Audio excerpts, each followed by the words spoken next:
hey, what are my rights if my final paycheck is being withheld for not returning that company asset to my former company?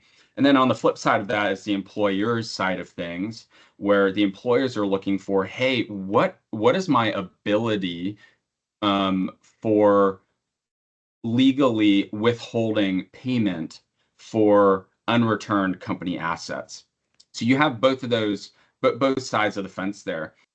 My background is 14 years within the IT industry. I've worked with 6 Fortune 500 organizations, 7 of the top 50 largest privately held companies in the world, all help establish strategies around the life cycle of their IT infrastructure.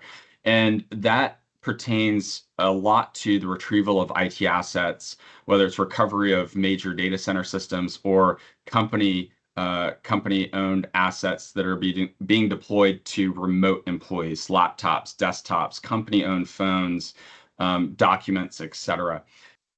Much of this is just going to come down to what your state's labor laws are. But secondarily, and what's really important for any business, regardless of where you're located, what state you're located in within the United States, is having some signed documentation during the term of employment. And so 2 great examples of this are California and Kansas. So within California, they don't allow any leeway or any extent of wage deductions for unreturned company property, whether it's IT related, document related, etc.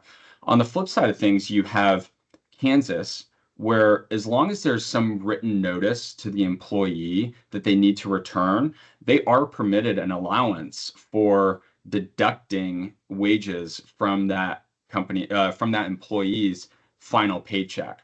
And so a lot of it's going to come down to where that company is, but just having some documentation is really helpful. So we'll actually talk about some really good tips that you should establish as a employer early on, as long as you have, I guess, these best practices in mind for documenting your IT equipment as well as the return. There are a lot of benefits to it, and you're going to increase your chances of getting a return or acquiring back your assets of the company. So we'll run through, there are really 4 main things that you should consider as an employer. The first is use an equipment agreement form with every employee. The second thing is log everything in some centralized system that is allowing asset tracking of all devices, all company devices. Third, include some policies in your employee handbook. So regardless if you have a written agreement form, if you can establish some culture around, as soon as I depart, I must return these assets, that is going to greatly help and incentivize you getting your equipment back. Lastly is document all of the returns that you actually do get. So we'll run through those quickly again, Britt.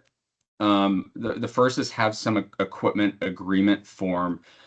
The best place to have this is during the onboarding as part of some of the basic documentation that you have employees sign off on. Is just have a basic form in there that the equipment that an employee has that's owned by the company needs to be returned within 2 weeks of departure from the business or after being let go.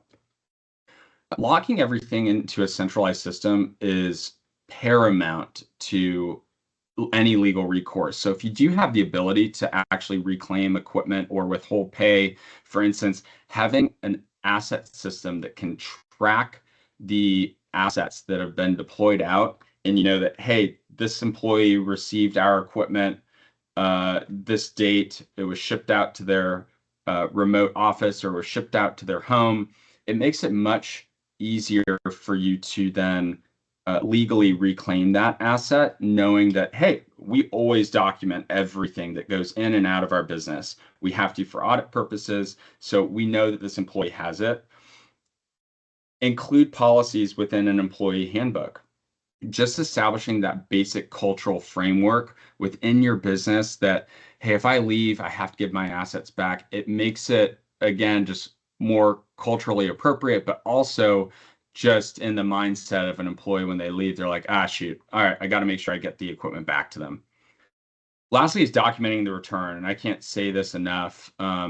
Documentation is king when it comes to any legal recourse that you do have, but knowing or having history that we're tracking all assets as it comes back in really assists in your process legally with reclaiming those assets. So an employee could always say, oh, I already returned this asset. Well, if you have a process in place in which you clearly see all of the other employees that have returned their assets, yet this employee has not, it gives you greater foothold or standing to say this asset was not returned, right? So if an employee has been let go or terminated or has been offboarded during a larger layoff, then you just have greater footing to say, hey, this wasn't returned. We haven't accepted this. We don't have any tracking information.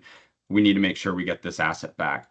So these are 4 best practices. We'll put a link to our website where you guys can claim that, have that as a document within HR or within your IT standards to have recorded. The last thing that we'll talk about today is maybe you're a smaller company, you haven't really established a company handbook yet. You haven't built up that culture of just knowing that, hey, I need to return these assets. Having a departure checklist or having an offboarding checklist that you can hand over to that employee when they've been let go makes it so much easier for you to reclaim those assets. You're priming them to say, hey, I need to make sure I get all these assets back before I leave in my next 2 weeks. You can also have them sign off on that document saying, hey, all of these assets have actually been returned. And again, it's a physical checklist that they can run down and you can go through with them. Having them sign off on that, saying that, hey, all these assets are going to be getting returned to me is really, really helpful and powerful to have during that offboarding. So we'll also place a link to that checklist so that you can print that off and you can customize it how you see fit.